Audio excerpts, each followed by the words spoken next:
Hi, this is just a quick video on how to remove the headlight switches and vent on a mk4 Golf. Right, there they are.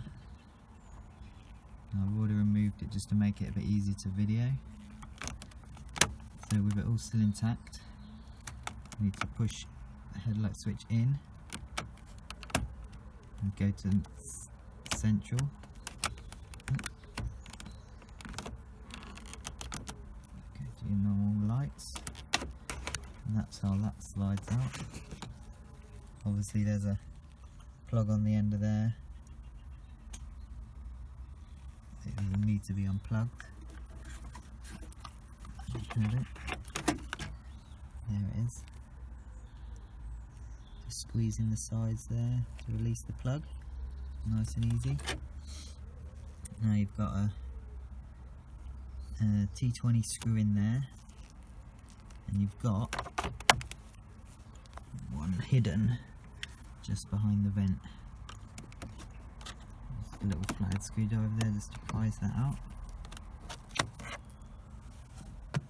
That's there, and you'll see in the top right hand corner there another T20 screw.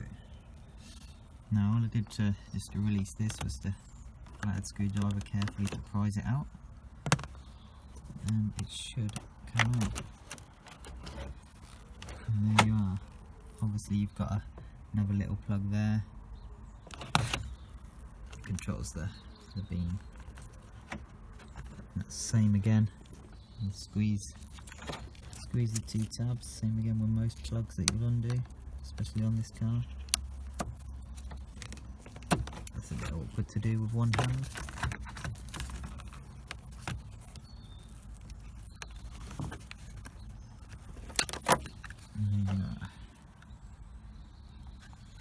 From the back, two holes, bottom left hand corner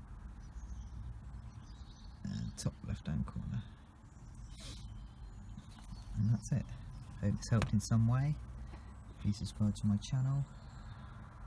Thanks again.